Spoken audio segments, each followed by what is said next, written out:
Hello, beautiful souls. I am Aparna Sood and welcome to TBC, you and me. I have been into management for last 5 years and into psychology from an year now.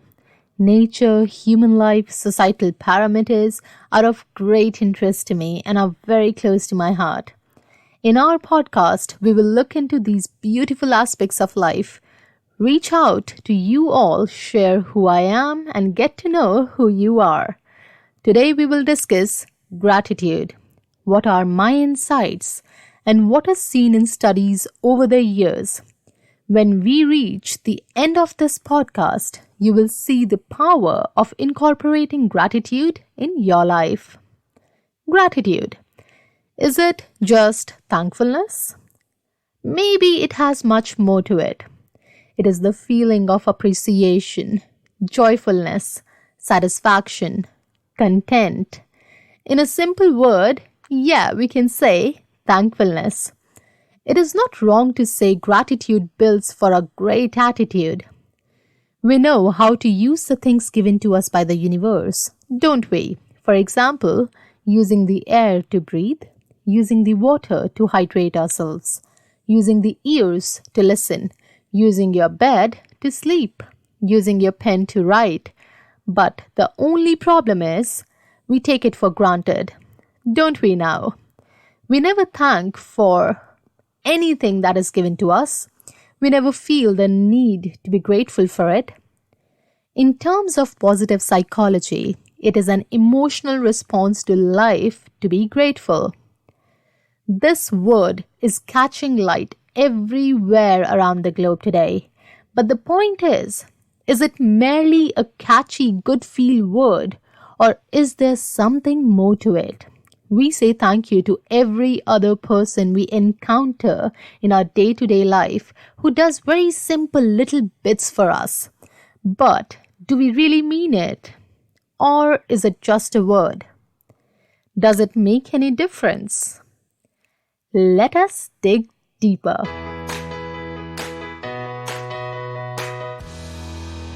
A study was done in 2019 to identify what difference will gratitude make to well-being and mental health of people. The participants wrote a gratitude list daily for 14 days. It was surprising that those who were doing this managed to increase positive effect in their lives. They had subjective happiness and life satisfaction. You must be thinking what subjective happiness is. Well, if your happiness is dependent on something outside that is not in your control, well, that is a subjective happiness. Now, you must be thinking the experiment was really good, but what were the result? This experiment showed how a simple practice of gratitude reduced negative effect and depression symptoms in many people. I have been writing gratitude list myself for past 5 years. Every morning when I get up, I have a routine to sit and write 5 things I'm grateful for, and it elevates my dopamine levels, that is the happy hormone, and provides a great start to my day. It would be of interest of you to know that in the book Psychology of Gratitude, you can read how neglected the emotion of gratitude is and how it is observed that people have made a habit where they cannot express gratitude. They are not capable of doing it, as they have lost the expression under many other emotions of life. However, it is the most essential emotion of justice. You must be wondering, really? Justice and gratefulness? Does it make sense? Oh yes, it does. Justice to nature, justice to who you are, justice to your life, and justice to your being. Now, let's not relate gratefulness to objectivity, right? When we get something, it is a normal response to be grateful. Adam Smith has worked a lot in the subject area of gratefulness. He did an in-depth study and found that when an individual is grateful to others' goodwill towards them, it promotes social stability. Makes sense, I agree. But let us dig deeper. Is gratefulness just a worldly gesture? When I write in my diary, I never thank for the presents I got, or I cannot always thank for the promotion I got. I thank for the air I breathe, the roof on my head, the food in my fridge, the contacts in the favorite section of my phone, people who love me, and on and on. When I go for a walk outside, I'm thankful for having feet, thankful for the road, thankful for the greenery around me. Gratefulness is a powerful quality that throws complaining attitude out of the window. It is simple to understand that if you are always complaining, you cannot be thankful. Whereas if you're always thankful, you cannot be complaining.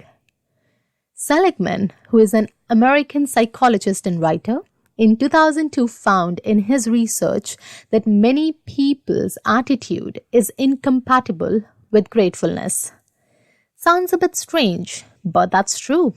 Now, this attitude may be perceptions of victimhood, sense of entitlement, or envy, or maybe resentment. But I believe deep in my heart, each one of us, deep down, just want a good life and just want to be happy. Even if we cannot acknowledge it right now, that's what we want. Think about it.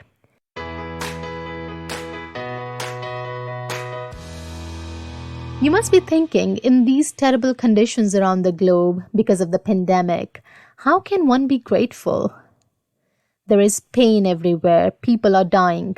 Nations are in lockdown. So how to be grateful? And the point is, what for? I understand. Let us dig deeper. There is lockdown, but still we have electricity, food, water.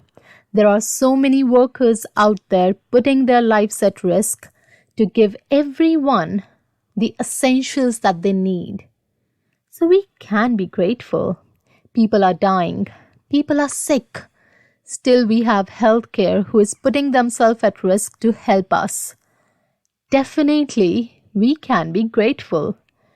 People are locked in boundaries of countries. They cannot go home back. They cannot move anywhere. But we have phones, Wi-Fi connections, internet connections to keep in touch with our loved ones. We can definitely be grateful. In these tough times as well, people are coming together, helping each other in every little way possible. So you can see, yes, we can be grateful. There are thousands of things in your immediate surroundings that if you see with the eyes of gratefulness, you will be filled with compassion, happiness, and contentment. It is important to understand the link between gratefulness and your well-being. Positive psychology consists of positive emotions, and gratefulness is one of them. Positive emotions will change the hormonal levels of your body. These changes will impact how your mind and body behaves towards various situations that comes in life. These are not just words, these are all proven facts, and many people around the world are practicing this to elevate their lives.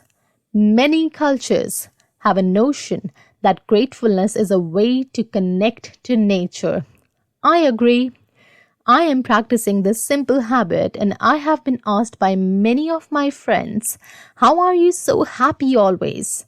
My response usually is, "What do you mean?" Because I'm not classifying my being as happy, but that is who I am.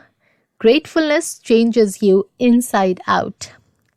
Let us practice today, writing 5 things every morning that you are grateful for, and let's see how it affects your life.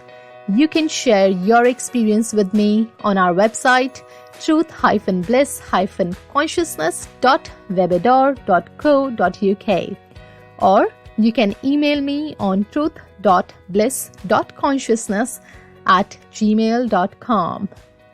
As I always say, let's speak together and grow together.